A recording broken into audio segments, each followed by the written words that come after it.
உங்களுக்கு அமைதி உரித்தாக அன்பார்ந்தவர்களே, மரியணையின் ஓராண்டில் வீடியோ விவிலி வாசிப்பித்திட்டத்தின் 173ஆம் நாளுக்கு உங்களை அன்புடன் வரவேற்கிறோம். அன்பார்ந்தவர்களே, இன்றைக்கி நம்ம 2 அரசர்களில் 4ஆம் அதிகாரமும் 2 குறிப்பேடில் 28ஆம் அதிகாரமும் திருப்பாடல் 127ஆம் அதிகாரமும் இன்றைக்கி நம்ம வாசிக்க போகிறோம். அன்பார்ந்தவர்களே, நம்ம ஏற்கனவே எலிசா அவருடைய பணியை துவங்கிட்டார். அவர் ஏற்கனவே நம்ம பார்த்தோம் 3 அற்புதங்கள் பண்ணிட்டார். என்னது? ஃபஸ்ட் அற்புதம், யோர்தான் நதியை பிளந்தார். 2வது, அந்த கசப்பான தண்ணீரை நல்ல தண்ணீராக மாற்றினார். 3வது, தண்ணீர் இல்லாத வறண்ட நிலையில் தண்ணீரை கொண்டு வந்தார். இது 3 பண்ணார் நம்ம பார்த்தோம். அந்த தண்ணீர் பார்ப்பதுக்கு ரத்தம் போல் இருந்துச்சு அப்படின்லாம். இன்றைக்கி அவர் தொடர்ந்து 4, 5, 6, 7, 8 இன்றைக்கி 5 அற்புதங்களை பார்க்க போகிறோம். அவர் எண்ணெயை பழகி பெருக செய்ய போகிறார், அப்பத்தை பழகி பெருக செய்ய போகிறார். ஒரு ஒரு கைம்பெண்ணுக்கு அவர் ஆண் மகனை கொடுக்க போகிறார். குழந்தை பாக்கியத்தை பெற்றுக் கொடுப்பார். அவங்க ரொம்ப நாள் குழந்தை இல்லை, அந்த குழந்தையை உயிரோடு எழுப்பவும் போகிறார். அது மட்டும் இல்லாமல் அவர் ஒரு நஞ்சு கலந்த கூளை அவர் தூய்மைப்படுத்த போகிறார். அந்த நஞ்சை எடுக்க போகிறார். இவ்வளவு அற்புதங்கள். அன்பந்தர்கள், இன்றைக்கி இதை வாசிக்கும் போது நம்ம பழைய ஏற்பாட்டில் இருக்கிறோமா புதிய ஏற்பாட்டில் இருக்கிறோமான்னு ஒரு டவுட்டு வரும். அதனால தான் ஆண்டவர் இயேசுவை புதிய எலிசாவாக நம்ம பார்க்குறோம். அதுவும் இன்றைக்கி நிறைய குறிப்பாக அந்த அப்பத்தை பழகி பெருக வைக்கும்போது, எண்ணெயை பழகி பெருக வைக்கும்போது நன்றாக பாருங்கள் அன்பாந்தவர்களே. அந்த மகனை உயிர்த்தெழ வைக்கும்போது, இது எல்லாத்துலேயுமே ஆண்டவர் லாசர் உயிர்த்தெழ வைக்கும்போது, அதுக்கப்புறம் ஆண்டவர் அப்பத்தை பழகி பெருக வைக்கிறது, இது எல்லாமே அந்த இடத்துல ஒரே பாணியில் இருக்கிற மாதிரி இருக்கும். ஸோ எலிசாவை ஆண்டவர் இயேசுனுடைய ஒரு பர்ஃபெக்டான ஒரு முழுமையான ஒரு முன்னாடையாளமாக நம்ம இன்றைக்கி பார்க்கலாம். ஸோ அதை முடிஞ்ச அளவுக்கு கவனிக்க முயற்சிப்போம். 2 குறிப்பேடு 28ஆம் அதிகாரத்தில் நம்ம நேற்று யோதாம் பார்த்தோம். அவர் அழகாக ஆண்டவருடைய வழியில் நடந்தார், அவருடைய நெறியின்படி நடந்தார். இன்றைக்கி அவருடைய மகன் ஆகாசு திரும்ப அவர் அரியணையில் ஏறப்போகிறார். அவர் இன்றைக்கி ரொம்ப மோசமான ஒரு வாழ்க்கையை வாழப்போகிறார். ஆண்டவருக்கு ஏற்படையவற்றை செய்யாமல் இஸ்ரேலின் அரசர்களை போல் நடந்துக்குவார். தாவீது அரசரை போல் நடந்துக்க மாட்டார். இன்றைக்கி உண்மையிலே ஒரு அழகான பாடத்தை கற்றுக்கொள்ளும். எப்படி ஆண்டவரை விட்டு நம்ம விலகும்போது என்னென்ன நடக்குது அப்படின்றத திரும்ப பைபிள் நமக்கு சொன்னதே சொல்கிற மாதிரி இருக்கும் அன்பார்ந்தவர்களே. ஆனால் இதெல்லாம் வாசித்து முடித்ததுக்கப்புறம், நம்ம இந்த விவிலிய வாசிப்பு திட்டத்தை முடித்ததுக்கப்புறம் நமக்கு ஆழமாக ஒரு மனசில் இருக்கும், நான் ஆண்டவருக்கு அஞ்சி தீமையை விட்டு விலகி முழு மனதோட ஆண்டவரை அன்பு செஞ்சு அவருடைய கட்டளைகளை கடைபிடித்து நான் நடக்கலைன்னா என் வாழ்க்கையில் வேறு எல்லா பிரச்சனைகளுக்கும் அதுதான் காரணம். நான் ஆண்டவர் பக்கம் திரும்பணும். இந்த விஷயம் நமக்கு ஆழமாக பதிஞ்சிடும். இந்த மொத்த பைபிளை முடிக்கும் போது நம்ம வாழ்க்கை கடவுள் பக்கம் கொஞ்சம் கொஞ்சமாக திரும்ப ஆரம்பிக்கும். பைபிளில் இதுதான் திரும்ப ஆண்டவர் நமக்கு இதுதான் சொல்லி காட்டுறாரு. எல்லாம் ஏன் இதை நம்ம படிக்கணும்? இந்த அரசன் அப்படி இருந்தால் நமக்கு என்ன, அவன் இப்படி இருந்தால் நமக்கு என்ன? ஆண்டவர் இதன் மூலிமா நம்ம கற்றுத்தருகிறார். நீ அவரை விட்டு விலகினா உனக்கு இப்படி தான் நடக்கும், நீ அவர் கூட இருந்தினா உனக்கு இப்படி நடக்கும். இந்த வேறுபாடு ஆண்டவர் நமக்கு சுட்டி காட்ட விரும்புகிறார் அன்பார்ந்தவர்களே. இன்றைக்கி திருப்பாடல் 127 ரொம்ப ஃபேமஸான திருப்பாடல். அந்த திருப்பாடல் அப்படியே பாருங்கள், ஆகாசு போல் நடந்துக்கிட்டால் என்ன நடக்கும் அப்படின்றத பார்த்துக்கிட்டு இருக்கும்போது, அப்போ நம்ம எப்படி இருக்கணும் அப்படின்றதுக்கான ஒரு அழகான ஒரு பதிலாக இன்றைய திருப்பாடல் அமைகிறது. இன்றைக்கி வாசித்த இந்த வாசங்களுக்கு ரொம்ப தொடர்புள்ள ஒரு திருப்பாடலாக இருக்கும். எப்படி ஆகாஷ் இருந்துட்டார், ஆனால் எப்படி இருக்கணும் அப்படின்றத இன்றைக்கி திருப்பாடல் நம்ம வாசிக்கலாம். இதை ஆகாஷ் உணரல, அந்த அரசர் நமக்கு ஆண்டவர் உணர வைக்கிறார் கூடவே இந்த திருப்பாடலை வாசிக்க வச்சு. சரி, இன்றைய தினத்திற்கான விவிலிய பகுதிக்குள்ளே நம்ம ஜெபத்தோடு இணையலாம். தந்தை, மகன், தூய ஆவியாரின் பெயராலே ஆமேன். தந்தை ஆவியாவே இறைவனை அழைத்து ஜெபிப்போம். அருள் நிறைந்த அன்னை மரியே வாழ்க, ஆண்டவரும் உடனே, பெண்களுக்குள்ள ஆசை பெற்றவர் நீரே அம்மா. உம்முடைய திருவயிற்றின் கனியாகிய இயேசு கிறிஸ்துவும் ஆசை பெற்றவரே. புனித அன்னை மரியே, இறைவனின் தாயே, பாவிகளாய் இருக்கிற எங்களுக்காக இப்பொழுதும் எங்கள் இறப்பின் வேலையிலும் வேண்டிக் கொள்ளும் அம்மா. ஆமேன். ஆண்டவர் இயேசுவை அழைத்து ஜெபிப்போம். அருள் நிறைந்த அன்னை மரியே வாழ்க, ஆண்டவரும் உடனே, பெண்களுக்குள்ள ஆசை பெற்றவர் நீரே அம்மா. உம்முடைய திருவயிற்றின் கனியாகிய இயேசு கிறிஸ்துவும் ஆசை பெற்றவரே. புனித அன்னை மரியே, இறைவனின் தாயே, பாவிகளாய் இருக்கிற எங்களுக்காக இப்பொழுதும் எங்கள் இறப்பின் வேளையிலும் வேண்டிக் கொள்ளும் அம்மா. ஆமேன்.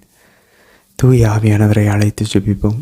அருள் நிறைந்த அன்னை மரியே வாழ்க. ஆண்டவர் உம்முடனே, பெண்களுக்குள் ஆசை பெற்றவர் நீரே அம்மா. உம்முடைய திருவயிற்றின் கனியாகிய இயேசு கிறிஸ்துவும் ஆசை பெற்றவரே. புனித அன்னை மரியே, இறைவனின் தாயே, பாவிகளாய் இருக்கிற எங்களுக்காக இப்பொழுதும் எங்கள் இறப்பின் வேளையிலும் வேண்டிக் கொள்ளும் அம்மா. ஆமேன். அரசர்கள் 2ஆம் நூல், அதிகாரம் 4. அப்பொழுது இறைவாக்கினர் குழுவினரை சார்ந்த ஒருவரின் மனைவி எலிசாவிடம் வந்து கதறி அழுது, உம் அடியவனாகிய என் கணவர் இறந்துவிட்டார். அவர் ஆண்டவருக்கு அஞ்சி நடந்தவர் என்பது உமக்கு தெரியும். அவருடைய கடன்காரன் என் 2 பிள்ளைகளையும் தனக்கு அடிமைகளாக எடுத்துக்கொள்ள வந்திருக்கிறான் என்றார். எலிசா அவரை நோக்கி, நான் உனக்கு என்ன செய்ய வேண்டும்? உன் வீட்டில் என்ன வைத்திருக்கிறாய் என்று சொல் என்றார். அதற்கு அவர், உம் அடியவளாகிய என்னிடம் கலயத்தில் சிறிது எண்ணெய் மட்டுமே இருக்கிறது, வேறு ஒன்றும் வீட்டில் இல்லை என்றார். எலிசா, நீ சுற்றிலும் சென்று உன் அண்டை வீட்டார் அனைவரிடமிருந்தும் பல வெற்று பாத்திரங்களை கேட்டு வாங்கிக்கொள். நீ உன் புதல்வருடன் வீட்டினுள் சென்று கதவை மூடிக்கொள். பாத்திரங்களில் அந்த எண்ணெயை ஊற்று, நிறைந்தவற்றை ஒரு பக்கத்தில் எடுத்து வை என்றார். அவ்வாறே அவரும் தம் புதல்வருடன் வீட்டினுள் சென்று கதவை மூடிக்கொண்டார். அவர்கள் எடுத்து தந்த கிண்ணங்களில் அவர் எண்ணெய் ஊற்றினார். எல்லா பாத்திரங்களும் நிறைந்த பின் அவர் தம் மகன் ஒருவனை நோக்கி, இன்னும் ஒரு பாத்திரம் கொண்டு வா என்றார். அதற்கு அவன், வேறு பாத்திரம் இல்லை என்றான்.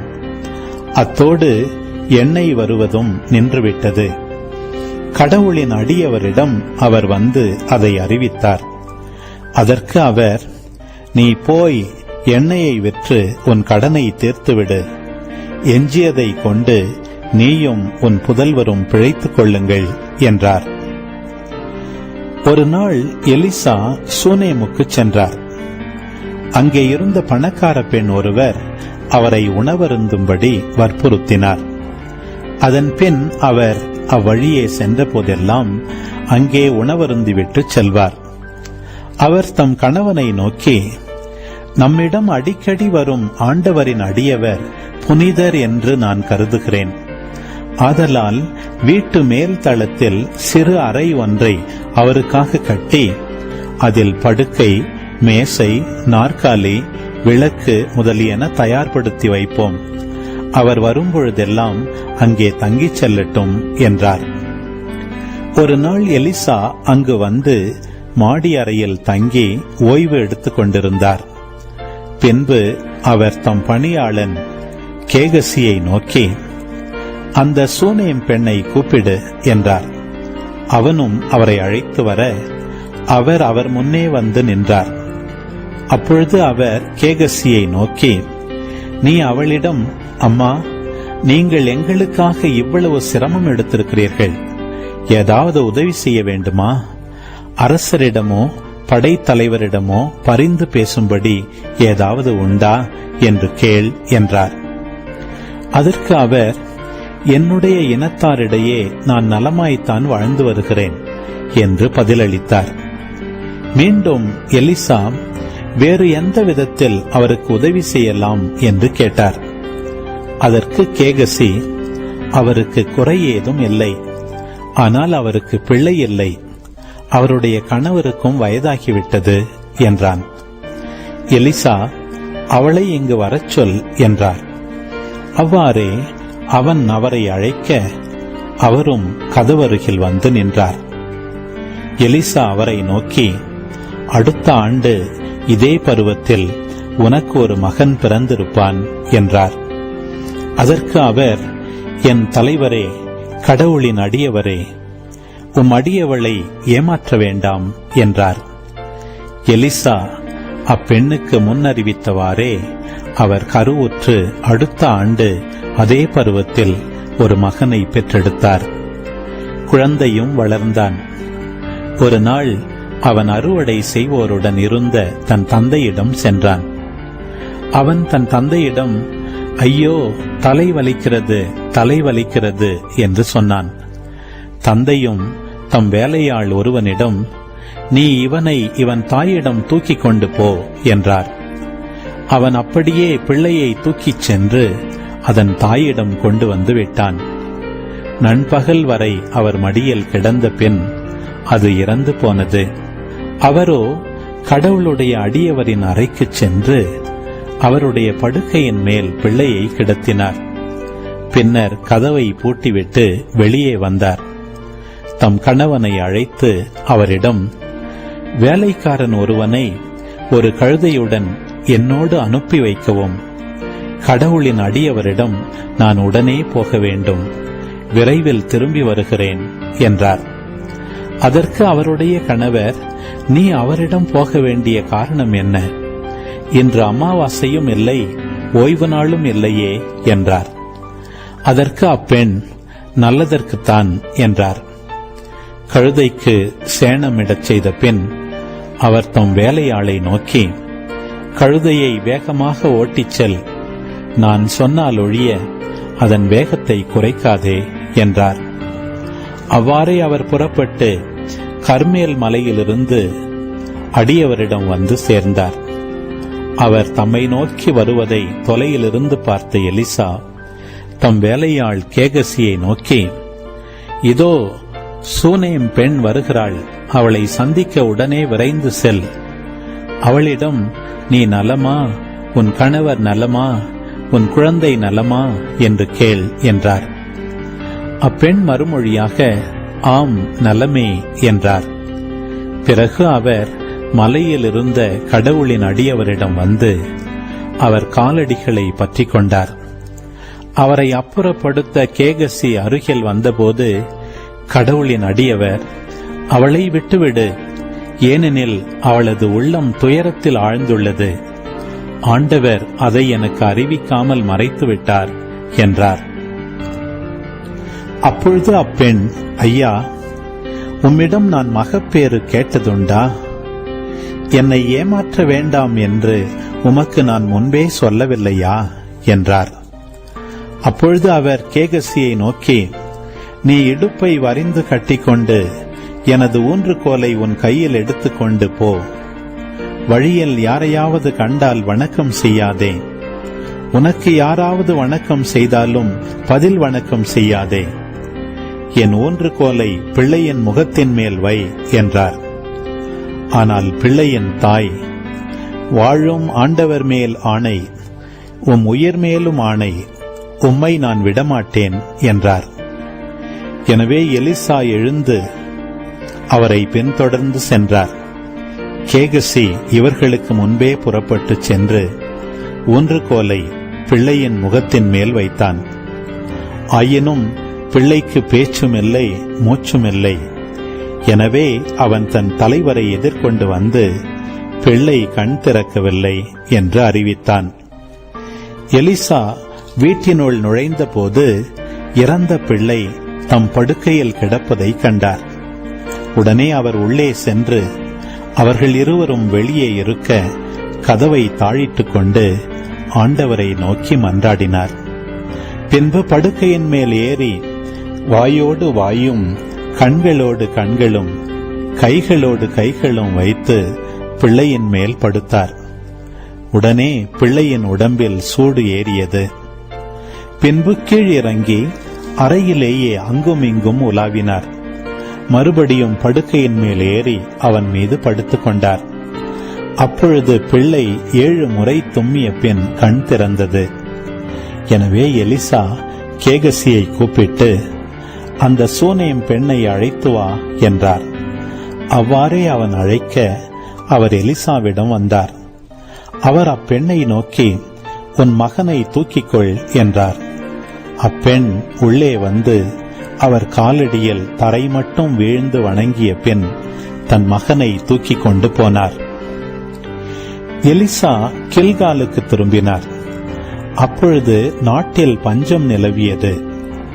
இறைவாக்கினர் குழுவினர் அவர் முன் அமர்ந்திருக்கையில் எலிசா தம் பணியாளன் ஒருவனை நோக்கி, நீ ஒரு பெரிய பானையை எடுத்து அதில் இறைவாக்கினர் குழுவினருக்கு கூழ் காய்ச்சு என்றார். அப்பொழுது அவர்களுள் ஒருவன் காட்டுக்கீரை பறிப்பதற்காக வயலுக்கு சென்றான். அங்கே அவன் பேய் குமட்டி கொடியை கண்டு அதன் காய்களை தன் போர்வை நிறைய பறித்து கொண்டு வந்தான். அவை என்னவென்று தெரியாமல் அவற்றை நறுக்கி பானையில் போட்டு அவன் வேக வைத்தான். பின்பு அவன் அவர்கள் உண்ணுமாறு அதை பரிமாறினான். அவர்கள் அந்த கூழை உண்ணத் தொடங்கியதும், கடவுளின் அடியவரை, பானையிலே நஞ்சு என்று அலறினர். அவர்களால் அதை மேலும் உண்ண முடியவில்லை. அப்பொழுது அவர், கொஞ்சம் மாவு கொண்டு வாருங்கள் என்றார். அவர் அதை பானையில் போட்டு, இவர்கள் உண்ணும்படி இதை பரிமாறுங்கள் என்று சொன்னார். பானையில் இருந்தது அவர்களுக்கு ஒரு தீங்கும் செய்யவில்லை. பாகால் சாலிசாவை சார்ந்த ஒரு மனிதர் புது தானியத்தில் செய்யப்பட்ட 20 வார்கோதுமை அப்பங்களையும் தம் கோணி பையில் முற்றிய தானிய கதிர்களையும் கடவுளின் அடியவரிடம் கொண்டு வந்தார். எலிசா மக்களுக்கு உண்ணக்கொடு என்றார். அவருடைய பணியாளன், இந்த 100 பேருக்கு இதை நான் எப்படி பரிமாறுவேன் என்றான். அவரோ, இவற்றை இம்மக்களுக்கு உண்ணக்கொடு, ஏனெனில் உண்ட பின்னும் மீதி இருக்கும் என்று ஆண்டவர் கூறுகிறார் என்றார். அவ்வாறே அவன் அவர்களுக்கு பரிமாற அவர்கள் உண்டனர். ஆண்டவரது வாக்கின்படி மீதியும் இருந்தது. குறிப்பேடு 2ஆம் நூல், அதிகாரம் 28. ஆகாசு அரசனான போது அவனுக்கு வயது 20. எருசலேமில் அவன் 16 ஆண்டுகள் ஆட்சி செய்தான். அவன் தன் மூதாதை தாவீதை போலன்றி ஆண்டவரின் பார்வையில் நேர்மையானதை செய்யவில்லை. மாறாக அவன் இஸ்ரேல் அரசர்களின் வழியில் நடந்து பாகால்களுக்கு வார்ப்பு சிலைகளை செய்தான். அவன் பெண் என்னும் பள்ளத்தாக்கில் தூபம் காட்டினான். இஸ்ரேலரின் முன்னிலையில் ஆண்டவர் விரட்டியிருந்த வேற்றினத்தாரின் அருவருக்கத்தக்க வழக்கத்திற்கேற்ப தன் புதல்வர்களையே தீயில் எரிக்கவும் செய்தான். தொழுகை மேடுகளிலும் குன்றுகளிலும் பசுமையான மரங்களின் கீழும் அவன் பலியிடவும் தூபமிடவும் செய்தான். ஆதலால் ஆகாசின் கடவுளாகிய ஆண்டவர் அவனை சிரியாவின் மன்னன் கையில் ஒப்புவித்தார். சிரியர் அவனை முறியடித்து அவன் மக்களில் பெருந்திரளை சிறைப்பிடித்து தமஸ்குவுக்கு இட்டுச் சென்றனர். மீண்டும் ஆகாசு இஸ்ரேலின் அரசன் கையில் ஒப்புவிக்கப்பட்டு பெரும் தோல்வியுற்றான். ரமலியாவின் மகன் பெக்கா ஒரே நாளில் யூதாவின் வலிமை மிகு 120,000 பேரை கொன்று குவித்தான். ஏனெனில் அவர்கள் தங்கள் மூதாதையரின் கடவுளான ஆண்டவரை புறக்கணித்தனர். எப்ராயிமில் வலிமை வாய்ந்த சிக்ரி அரசனின் மகன் மாசேயாவையும் அரண்மனை தலைமை அலுவலர் அசிரிக்காமையும் அரசனுக்கு அடுத்த நிலையில் இருக்கும் எல்கானாவையும் கொன்றொழித்தான். இஸ்ரேல் மக்கள் தங்கள் சகோதரரில் 2,00,000 பேரை பெண்கள் புதல்வர் புதல்வியருடன் சிறைப்பிடித்தனர். அவர்களின் திரளான பொருள்களையும் கொள்ளையிட்டு அவற்றை சமாரியாவுக்கு கொண்டு சென்றனர். அங்கே ஓதேது என்பவர் ஆண்டவரின் இறைவாக்கினராக இருந்தார். சமாரியாவுக்குள் வந்திருந்த போர்படைக்கு முன் அவர் சென்று அவர்களை நோக்கி, இதோ உங்கள் மூதாதையர்களின் கடவுளான ஆண்டவர் யூதாவின் மேல் சினம் கொண்டு அவர்களை உங்களது கையில் ஒப்படைத்தார். நீங்களோ அவர்களை வெஞ்சினத்தோடு கொன்றீர்கள். அது வான் மட்டும் எட்டியுள்ளது. ஆதலால் இப்பொழுது யூதா எருசலேம் மக்களை உங்களுக்கு ஆண் பெண் அடிமைகளாக கீழ்ப்படுத்த வேண்டுமென்று திட்டமிடுகிறீர்கள். ஆனால் உங்கள் கடவுளாகிய ஆண்டவருக்கு முன் நீங்களும் குற்றவாளிகள் அல்லரோ? ஆதலால் இப்பொழுது எனக்கு செவி கொடுங்கள். ஆண்டவரின் கோபக்கனல் உங்கள் மேலும் இருப்பதால் உங்கள் சகோதரரிடமிருந்து நீங்கள் சிறைப்பிடித்து வந்தோரை திரும்ப அனுப்பிவிடுங்கள் என்றார். எப்ராயிம் தலைவர்களில் சிலரான யோகனானின் மகன் அசரியாவும், மெசில்லமோத்தின் மகன் பெரக்கியாவும், சல்லூமின் மகன் எகிசகியாவும், இத்லாயின் மகன் அமாசாவும் படையிலிருந்து வந்தவர்களை எதிர்த்து நின்று அவர்களை நோக்கி, சிறை கைதிகளை இங்கே கொண்டு வர வேண்டாம், இல்லையெனில் ஆண்டவருக்கு எதிரான குற்றம் நம்மேல் இருக்கும். ஏற்கனவே நம்மேல் பெரும் குற்றங்களும் இஸ்ரேல் மேல் கோபக்கனலும் இருக்க நம் பாவத்தையும் குற்றப்பழியையும் இன்னும் மிகுதியாக்குவது உங்கள் எண்ணமா என்றனர். அப்பொழுது படைக்கலன் தாங்கியோர் தலைவர்களுக்கும் சபையாருக்கும் முன்பாக சிறை கைதிகளை விடுதலை செய்து கொள்ளை பொருள்களை அவர்களிடமே ஒப்படைத்தனர். சிறை கைதிகளின் நலனுக்கென நியமிக்கப்பட்டவர்கள் அவர்களுள் ஆடையின்றி இருந்தோருக்கு கொள்ளை பொருள்களிலிருந்து உடைகளை கொடுத்தனர். அவர்களுக்கு உடைகளையும் மிதியடிகளையும் அணிவித்து உணவும் பணமும் கொடுத்து உடலில் பூச தைலமும் அளித்தனர். அவர்கள் பலவீனமானோர் எல்லாரையும் கழுதைகள் மேல் ஏற்றினர். அனைவரையும் பேரீச்சை மர நகரான எரிகோவில் அவர்கள் சகோதரரிடம் கொண்டு போய் சேர்த்தனர். பின்னர் சமாரியா திரும்பினர். பின்னர் அரசன் ஆகாசு அசீரிய அரசனுக்கு தூதனுப்பி தனக்கு உதவும்படி வேண்டினான். ஏனெனில் மீண்டும் ஏதோமியர் வந்து யூதாவை முறியடித்து பலரை சிறைப்பிடித்து சென்றனர். பெலிஸ்தியர் யூதாவின் சமவெளி நகர்களுக்கும் தென்பகுதிக்கும் எதிராக எழுந்து பெத்சமேசு, அய்யலோன், கெதெரோத்து ஆகியவற்றையும், சோக்கோவையும் அதன் சிற்றூர்களையும், திம்னாவையும் அதன் சிற்றூர்களையும், கிம்சோவையும் அதன் சிற்றூர்களையும் கைப்பற்றி அங்கே குடியேறினர். அரசன் ஆகாசு யூதாவின் ஒழுக்கத்தை சீர்குலைத்ததாலும் ஆண்டவருக்கு நம்பிக்கை துரோகம் செய்ததாலும் ஆண்டவர் யூதாவை சிறுமைப்படுத்தினார். பின்னர் அசீரிய மன்னன் தில்கத் பில்நேசர் அவனுக்கு உதவி செய்யாமல் நெருக்கடியையே உண்டாக்கினான். ஆகாசு ஆண்டவரின் இல்லத்திலும் அரண்மனையிலும் தலைவர்களிடமும் இருந்த செல்வத்தை எடுத்து அசீரிய மன்னனுக்கு அளித்திருந்தும் அதனால் ஒரு உதவியும் கிடைக்கவில்லை. இந்த அரசன் ஆகாசு தனது நெருக்கடியிலும் ஆண்டவருக்கு மேலும் துரோகம் செய்தான். தன்னை தோற்கடித்த தமஸ்குவின் தெய்வங்களுக்கு பலி செலுத்தினான். சிறிய மன்னர்களின் தெய்வங்கள் அவர்களுக்கு துணை செய்கின்றன, எனக்கும் அவை துணை செய்யுமாறு அவற்றிற்கு பலி செலுத்துவேன் என்று சொல்லிக் கொண்டான். ஆனால் அவனது செயல் அவனுக்கும் இஸ்ரவேலர் எல்லாருக்கும் அழிவையே தேடி தந்தது. ஆகாசு கடவுளின் இல்லத்திலிருந்த கலன்களை ஒன்று திரட்டி நொறுக்கினான்.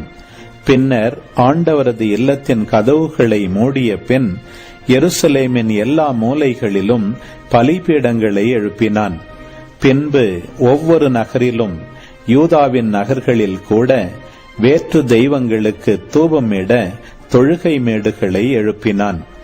இது அவன் மூதாதையரின் கடவுளாம் ஆண்டவருக்கு சினமூட்டியது.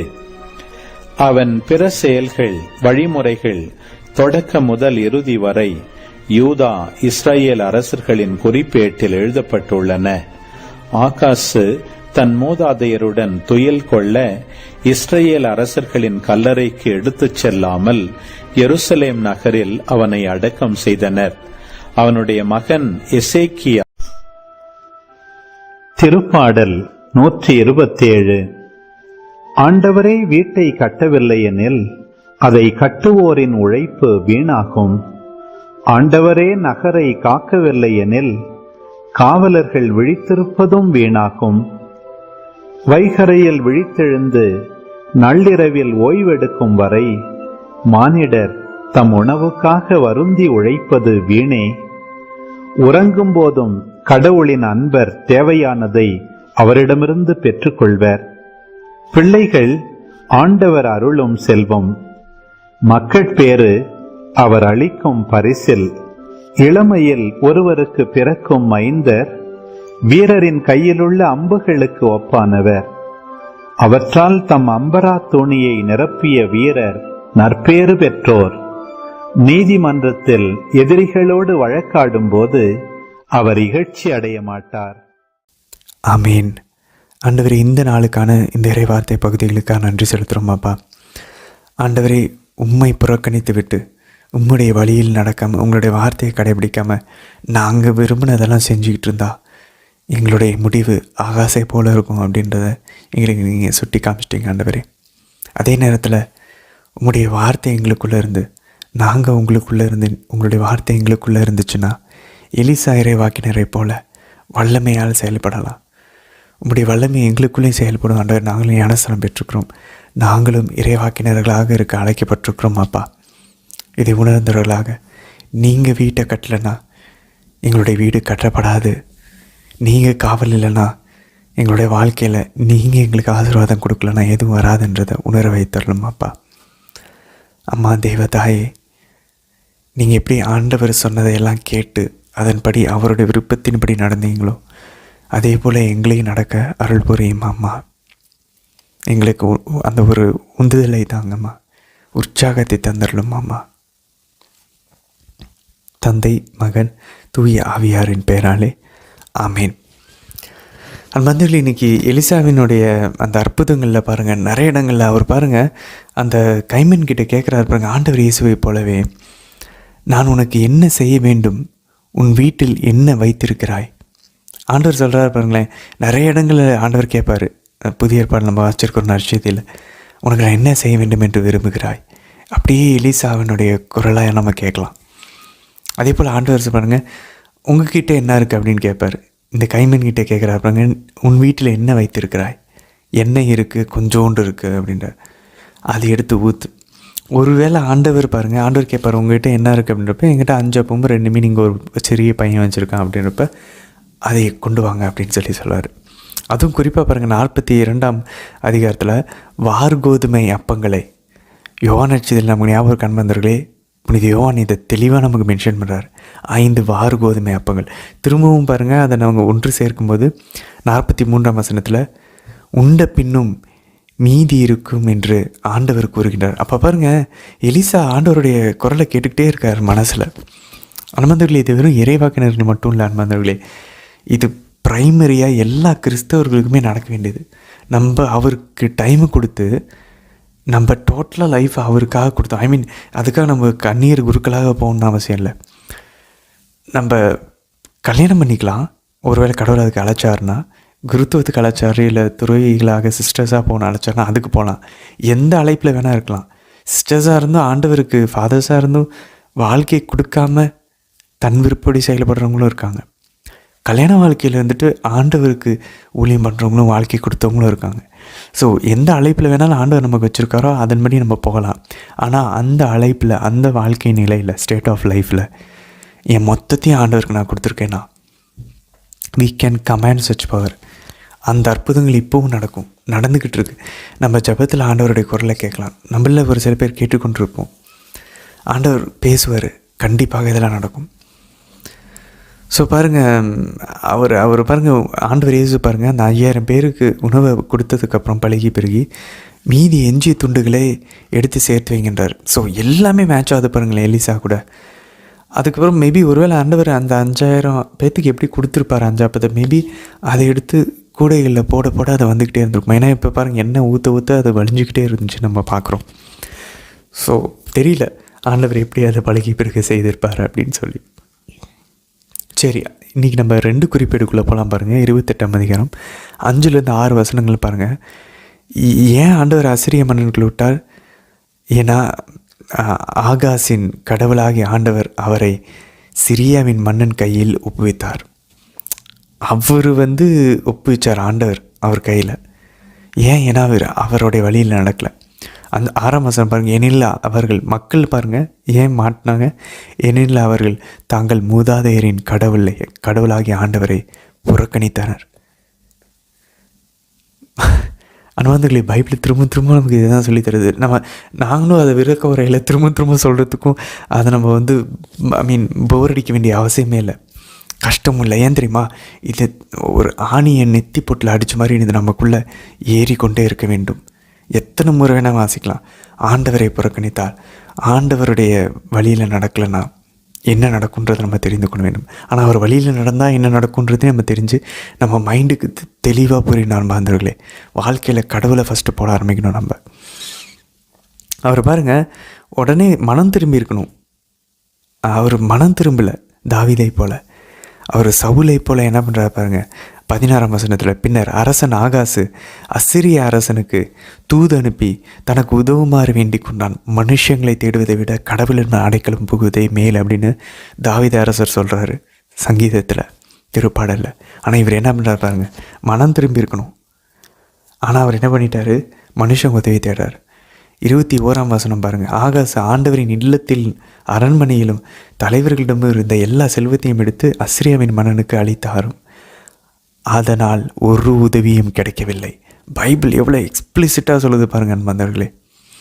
என்ன நடந்தாலும் அவர் பக்கம் திரும்பலன்னா எதுவும் நடக்காது. அதுக்கப்புறம் பாருங்கள், பிலிஸ்தேயர்கள் ஒரு பக்கம் முளைக்கிறாங்க. எங்கேருந்துடா இவங்களாம் நீங்களாம் திடீர்னு வரீங்க? ஆண்டவர் வேலியை எடுத்துட்டார்னா, யோபுனுடைய கதையில் பார்த்தோம். நீங்கள் வேலியை போட்டு அவனை அடைச்சி காத்துக்கிட்டு இருக்கீங்க, அவன் வேலியை எடுங்க நான் உள்ளே போகிறேன் அப்படின்றான் சாத்தான். அன்பர்களே, அவர் நம்ம எல்லாரும் சுற்றியும் இஸ்ரேல் மக்கள், யோபு, தனிப்பட்ட நபர், ஒரு நாடு, அரசன், யாராக இருந்தாலும் ஆண்டவர் அவருடைய வேலி எடுத்தார்னா அவன் உள்ளே வருவான். வாழ்க்கையில் பிரச்சனைகள் வரும். அன்பர்களே, நான் அதுக்கு சாட்சி. ஆண்டவருடைய வேலியை எடுத்தப்ப எவ்வளோ கஷ்டப்பட்டிருக்கேன், எவ்வளோ ஹராஸ்மெண்ட், எவ்வளோ சாத்தானால் துன்புறுத்தப்பட்டேன். திரும்ப அந்த வேலியை எப்படி திரும்ப கட்டினேன், ஒரு மணியாக ஒருவர் அருள் இந்த மாதிரியாய் ஜெபத்தினால அந்த வேலி திரும்ப கட்டப்பட்டது. அப்பா யோத்தாம் எல்லாம் கொண்டு வந்து கிஃப்ட் கொடுக்குறாங்க. அரசன் யோத்தாம், அவருடைய மகன் ஆகாசு போய் பிச்சை எடுத்துக்கிட்டு இருக்கான். மனுஷங்கிட்ட உதவி தேடிக்கிட்டு, பையனை பலி கொடுத்துக்கிட்டு, அருவருப்பான பலிகள் செஞ்சுக்கிட்டு. அது மாதிரி நம்ம யோசிக்கலாம், நம்மலாம் ஆண்டவர் இயேசுவை தானே கும்பிடுறோம். இல்லை, கோயிலுக்கு போடுறதுனால இல்லை, நான் சர்டிஃபிகேட்டில் இல்லை, நான் வாயில் இல்லை, என் மைண்டில் நான் ஆண்டவர் இயேசுவை கடவுள்னு சொல்கிறதுனால. அதுக்கு யாக்கோபு தெளிவாக சொல்கிறார், தீய ஆவிகளும் கூட தான் அப்படி சொல்லுது. நீரே இறை மகன், நம்ம பார்த்தோம் மார்க் நற்செய்தியில், தீய ஆவிகள் கூட தான் அறிக்கையிட்டுச்சு ஆண்டவர் இயேசுவை இறை மகன் கடவுள் அப்படின்னு சொல்லி. நம்ம அவர் அறிக்கையிடுறதுனால என்ன, விசுவாசம் செயலில் செயல்படவில்லை என்றால் நம்மளும் தீய ஆவிகளை போல் ஆண்டவரை கடவுள்னு சொல்லிட்டு நம்ம வேறு ஒரு இயேசுவை வழிபட்டுருக்கோம். அது என்ன தெரியுமா, நம்மளுடைய சுயநலங்களாக இருக்கலாம், நம்மளுடைய சுய விருப்பமாக இருக்கலாம். ஸோ இந்த ஆகாசுக்கும் நமக்கும் ஒரு பெரிய வித்தியாசம் இல்லை, ஆகாபுக்கும் நமக்கும் ஒரு வித்தியாசம் இல்லை. அவங்களுக்கு சிலைகள் இருந்துச்சு, கடவுளை விட்டுட்டு அந்த சிலை பின்னாடி போயிட்டு இருந்தாங்க. நமக்கு நிறைய சிலைகள் உண்டு. We have idols. பெருமை, பொறாமை, பேராசை, பெருந்தீனி, கோபம், காமம், சோம்பேறித்தனம், இதை விட்டுலாம் இமீடியட்டாக வெளியே வர முடியாது அந்த. ஆனால் இது எனக்கு வேண்டாம், நான் இதை விட்டு வெளியே வரேன், எனக்கு நீங்கள் போதும்னு சொல்லி நம்ம செயலில் டெய்லி 4 ஜெபமாலை, டெய்லி ஆண்டவருக்கு டைம் கொடுக்க ஆரம்பித்தோன்னா, டெய்லி திருப்பலி, டெய்லி இறை வார்த்தையை வாசிக்கிறது, இந்த தேவையில்லாத சினிமாவை கட் பண்ணுறது, தேவையில்லாத பேச்சுக்களை கட் பண்ணுறது, பாலிட்டிக்ஸ், ஸ்போர்ட்ஸு, தேவையில்லாத உறவுகள், ஃப்ரெண்ட்ஷிப் எல்லாத்தையும் கட் பண்ணிவிட்டு குடும்பத்தை ஆண்டவர் பக்கம் திருப்பி நம்மளும் ஆண்டவர் பக்கம் திரும்ப ஆரம்பித்தோன்னா we will see the change. அப்போ தான் நம்ம சிலை வழிபாடு செயல்னு அர்த்தம். இல்லைன்னா நம்ம எல்லாருமே சிலை வழிபாடு செஞ்சுக்கிட்டு இருக்கோம். நமக்கு பிடிச்ச விஷயங்களை கடவுளுக்கு பதிலாக முக்கியத்துவம் கொடுத்து செஞ்சிட்ருக்கோம். சண்டே மாஸ் மட்டும் பத்தாது, அது நம்மளுடைய கடின உள்ளத்தின் பொருட்டு நமக்கு கொடுக்கப்பட்டிருக்குது. சண்டே மாஸ் மட்டும் இந்த உலகத்தில் வாழ்கிறதுக்கு அது பத்தவே பத்தாது. இந்த உலகத்தினுடைய தீமைகளை எதிர்த்து நிற்க. 20ஆம் வசனம் பாருங்கள், உதவி செய்யாமல் அசிரிய மன்னன் என்ன பண்ணால் நெருக்கடியே உண்டாக்கினான். பாருங்கள், அவன்கிட்ட உதவி கேட்டு அவன்கிட்ட எல்லா செல்வத்தையும் கொடுத்தும் அவன் உதவி செய்யாமல் நெருக்கடி உண்டாக்கியிருக்கான். 23ஆம் வசனம் பாருங்கள், சிறிய மன்னர்களின் தெய்வங்கள் அவர்களுக்கு துணை செய்கின்றனர், எனக்கு அவையே துணை செய்யும் என்று அவற்றுக்கு பலி செலுத்துவேன்.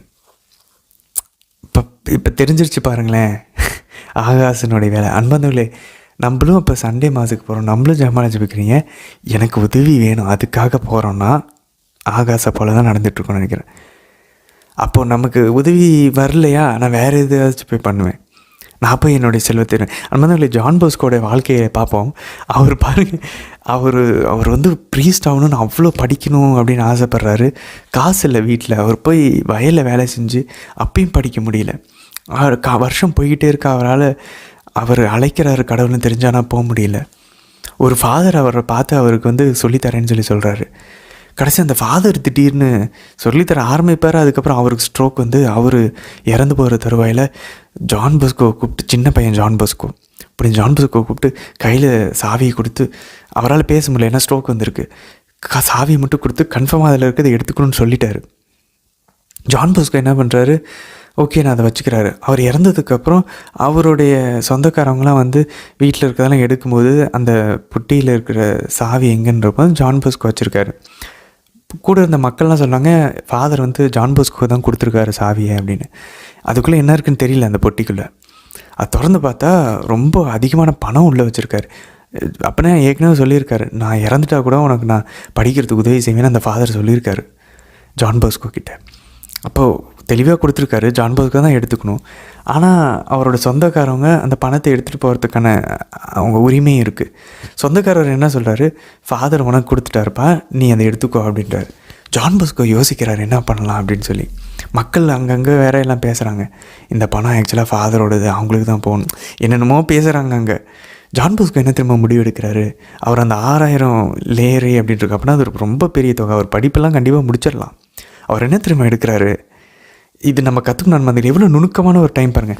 ஃபாதர் கொடுத்துருக்காரு, இவர் எடுத்துக்கலாம், அதில் தப்பு இல்லை. ஆனாலும் ஒரு டவுட் இருக்குது அவருக்கும். ஒருவேளை ஏன்னா ஃபாதர் பேச முடியல, ஆனால் தெளிவாக தெரியுது அவர் கொடுத்துருக்காரு. இந்த பக்கம் அவருடைய அந்த சொந்தக்காரங்களும் நீ எடுத்துக்குன்னு சொல்கிறாங்க. ஜான் போஸ்கோவுக்கு ஒரு டவுட்டு வருது. அந்த ஒரு டவுட்டில் அவர் என்ன பண்ணுறாரு, ஒரு வேளை ஏன்னா மக்கள் வேறு சொல்கிறாங்க, ஒரு வேளை இவர் பாரு இந்த பையன் பாரு அவ்வளோ பணம் எடுத்துக்கிறான், ஏதோ பேசியிருக்காங்க, இவருக்கு ஒரு டவுட் வருது. இவர் அதனால் என்ன பண்ணியிருக்காரு, ஐயோ என் இட்டர்னல் சால்வேஷனை நான் ரிஸ்க் பண்ண விரும்பலை, என்னுடைய நிலை வாழ்வை நான் விண்ணகத்துக்கு போகிறத இந்த அற்ப பணத்துக்காக நான் வந்து அதை ரிஸ்க் எடுக்க விரும்பலை, இந்தாங்க இந்த சாவி நீங்கள் வச்சுக்கோங்க, எனக்கு இந்த உலகத்தில் இருக்க எல்லா பணமும் கொடுத்தா கூட எனக்கு வேண்டாம், எனக்கு விண்ணகம் போதும்னு சொல்லிவிட்டு எனக்கு கடவுள் என்னை படிக்க வச்சுருவார், அவருக்கு தெரியும் அப்படின்னு சொல்லிட்டு போயிட்டார். அன்பாந்தர்களே, அதாவது இந்த இடத்துல பாருங்கள், அவர் வாங்கியிருந்தாலும் தப்பு கிடையாது, பாவம் இல்லை. ஆனால் ஒரு பாருங்களேன், ஒரு டவுட் வந்துச்சு, நம்ம தெரியாமல் கூட எதாவது பாவத்தில் விழுந்துருவோமா, பணத்தின் மேலே எதாவது ஆசை வந்துருமா, டவுட் வந்தாலே வேணான்னு சொல்லிட்டார், தூக்கி போட்டார். புனித பவுல் ரோமையர் 12 சொல்கிறார், டவுட்டோட 14 சொல்கிறார், சந்தேகத்தோடு எதை செஞ்சாலும் இருமனதராக செஞ்சார் அது பாவம் தான் அப்படின்றார். ஸோ இவர் இருமனது இருக்குது, லைட்டாக கொஞ்சம் கூட இடம் கொடுக்குற, எனக்கு கடவுள் தான் முக்கியம், என் கடவுள் எனக்கு சொத்து. அன்பர்களே, இது ஒரு உதாரணம் நம்ம எப்படி இருக்கணும் அப்படின்னு சொல்லிட்டு. அதனால தான் பாருங்களேன், நீங்கள் 6000 லேயரா, அது பெரிய அந்த அமௌண்ட்டா, அப்போது அந்த அமௌண்ட்டை நீங்கள் இத்தாலி நாட்டில் வச்சுருந்தாலும் ஒன்றும் தேவையில்லை. இன்றைக்கி திருப்பாடல் பதில் சொல்லுது பாருங்கள், ஆண்டவர் வீட்டை கட்டாவிடில் அந்த கட்டுவோரினுடைய உழைப்பு வேணும். ஆண்டவர் கூட இருந்தால் 60,000 கோடி கூட நமக்கு வரும், தேவையே இல்லை. ஆண்டவர் தான் எனக்கு வேணும். அதுக்காக அந்த பணத்துக்காக ஆண்டவர்கிட்ட போகணுன்னு சொல்ல வரல, ஆண்டவரை சொத்தாக வச்சுக்குவோமே, மற்றது எல்லாமே சைடு ப்ராடக்ட், மற்றது எல்லாமே ஃபுட் நோட். ஆண்டவர் நகரை காவல் காக்கவில்லை என்றால் காவலர்கள் விழித்திருப்பது வீணு. அதுக்கப்புறம் அடுத்தது பாருங்கள், வைகரியில் விழித்திலிருந்து நாள்தோறும் ஓய்வு எடுக்கிற டைம் வரைக்கும் மானிடர் தம் உணவை வருந்தி உழைப்பது வீணே. ஆனால் ஆண்டவரை நம்பியிருப்பவர் உறங்கும்போது கூட ஆண்டவர் அவர்களுக்கு தேவையானதை தருவார். அதுக்காக லேசியாக இருக்கணும்னு சொல்ல வரல. அனுமந்தவர்களே, ஜெபமாலை ஜெபிக்கிற டைம் வரும்னு தெரியும், ஆனாலும் அந்த வேலை பெண்டிங் இருக்கேன்னு சொல்லிட்டு ஜெபமாலை விட்டுட்டு வேலைக்கு போவோம். இல்லை, ஜெபமாலை தான் ஃபஸ்ட்டு, மற்றது எல்லாமே செகண்டு. அதுக்காக டியூட்டியிலேருந்து தவறணும்னு சொல்ல வரல. ரொம்ப உண்மையாலே சில சமயம் நெருக்கடிகள் வரும், அப்போ ஓகே ஜெபமாலை நம்ம அதுக்கப்புறம் அடுத்த நாள் சேர்த்து ஜெபிச்சுக்கலாம், அப்பயும் விட்டுறக்கூடாது அந்த கவுண்ட்டை. ஸோ இங்கே சோம்பேறியாக இருக்க சொல்லலை, யாருக்கு முக்கியத்துவம் கொடுக்குறோம், யாருக்கு ப்ரையாரிட்டி கொடுக்குறோமோ அதை பொறுத்து நம்ம அந்த நாளில் அந்த டைமை கொடுப்போம். 5வது பாருங்கள், பிள்ளைகள் ஆண்டவர் அருளும் செல்வம், மகப்பேறு அவர் அளிக்கும் பரிசு. அப்போ பாருங்கள் நண்பர்களே, கடவுள் நம்ம பாருங்களேன், நம்ம ஒரு தாம்பத்திய உறவில் ஈடுபடுறதுனால, கல்யாணம் பண்ணுறதுனால குழந்தை பிறக்கிறதுல ஆண்டவர் கொடுத்தா தான் குழந்தை வரும். அப்போ அது ஒரு கிஃப்ட்டு. அந்த குழந்தையே திரும்ப கடவுளுக்கு நம்ம கிஃப்டாக கொடுக்குறோமா? அப்படின்னா என்ன, அவங்கள கடவுளுடைய பக்தியில் வளர்த்துறோமா, பயபக்தியில் வளர்த்துறோமா? யோசிச்சுப்போம். இப்படி ஜான் பாஸ்கோடைய லைஃப்பை படிச்சுட்டு இருக்கும்போது, அவருடைய சின்ன வயசை படிக்கும்போது அவ்வளோ ஆசையாக இருக்கும். அவங்க அம்மா எவ்வளோ அழகாக வளர்த்துருக்காங்க அவரை. ஐ மீன், அழகான மலைகளை பார்த்தாச்சா, கடவுள் நமக்கு எவ்வளோ அழகாக படைச்சிருக்காரு பாருங்கள். அதாவது காடுன்ற வேர்டை வந்து ஹவுஸ் ஹோல்டு டேர்மாக மாற்றிட்டாங்க. அப்படின்னா வீட்டில் அடிக்கடி பயன்படுத்துகிற வார்த்தை கடவுளாம். இப்படி ஜான் பாஸ்கோட அம்மா, மாமா மார்கரெட் அம்மா, அவங்க ஒரு புனிதர்னு அறிவிக்கலனாலும் என்னை பொறுத்த வரைக்கும் அவங்க புனிதர் தான். அப்படிப்பட்ட ஒரு வாழ்க்கையை வாழ்ந்திருக்காரு. அப்படி எல்லாத்துலேயும் கடவுள் கடவுள் கடவுள் கடவுள். அன்மந்தோடே திடீர்னு ஒரு மழை வந்துச்சுன்னா அவங்க பிள்ளைங்கிட்ட சொல்லுவாங்களோ, அங்கே பாரு எப்படி இடிக்குது பாரு, எப்படி இடிக்குது, எப்படி மின்னல் முடிக்குது, கடவுள் எவ்வளோ பவர்ஃபுல் பாரு, நம்ம கடவுளுக்கு பயந்து வாழணும் அப்படின்னு சொல்லி கொடுப்பாங்களாம். எல்லாத்துலேயுமே கடவுளை சேர்ப்பாங்களாம். கடவுள் இல்லாமல் இருக்கவே இருக்காதான். உள்ளத்தை நிறைவே வாய் பேசுது மாமா மார்கரெட்டுக்கு. அன்பாந்தோர்களே, மகப்பேரை பிள்ளைங்களை நம்ம கடவுளோட பக்தியில் வளர்த்துறோமா? டெய்லி குடும்ப ஜெபமால இருக்கா? பிள்ளைங்களை நம்ம டெய்லி மாசுக்கு போக சொல்கிறோமா, இல்லை டியூஷனுக்கு போக சொல்கிறோமா? எது இம்பார்ட்டண்ட்? உலகத்தில் சர்வே உடலுக்கு சர்வே ஆகிறதுக்கு இம்பார்ட்டன்ஸ் கொடுக்குறோமா, இல்லை ஆன்மீகத்துக்கு இம்பார்ட்டன்ஸ் கொடுக்குறோமா? டெய்லி பைபிள் வாசிக்க சொல்லியிருக்கிறோமா, இல்லை ஹோம்ஒர்க் பண்ண சொல்கிறோமா? எதுக்கு அதிக இம்பார்ட்டன்ஸ் கொடுத்துட்ருக்கோம்?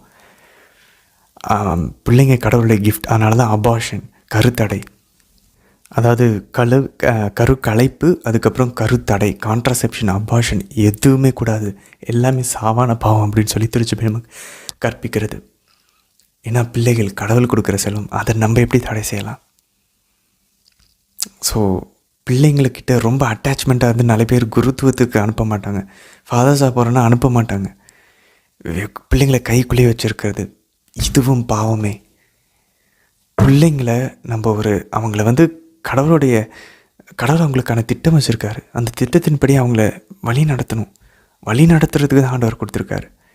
ஒன்றா சேர்ந்து ஆண்டவரை சந்திக்கணும் விண்ணகத்தில் போய். ஆனால் அதை விட்டுட்டு பிள்ளைங்க கூட ரொம்ப அட்டாச்மெண்ட்டாக இருக்குது. பிள்ளைங்க அம்மா அப்பா மேலே ரொம்ப அட்டாச்மெண்ட்டாக இருக்குது. அவங்களுக்கு கஷ்டம் தெரியாமல் வளர்த்துறது, இது எல்லாமே பிரச்சனையில் போய் முடியும். அன்பார்ந்தவர்களே, பிள்ளைகள் ஆண்டவர் அருளும் செல்வம். ஆண்டவருக்கு திரும்ப அந்த பிள்ளைகளை அன்பளிப்பாக கொடுக்குறோமா? கடவுளுடைய கிஃப்ட் அவங்க. தொடர்ந்து பயணிப்போம் அன்பர்களே. பைபிள் நம்மை மாற்றிக்கிட்டே இருக்குது.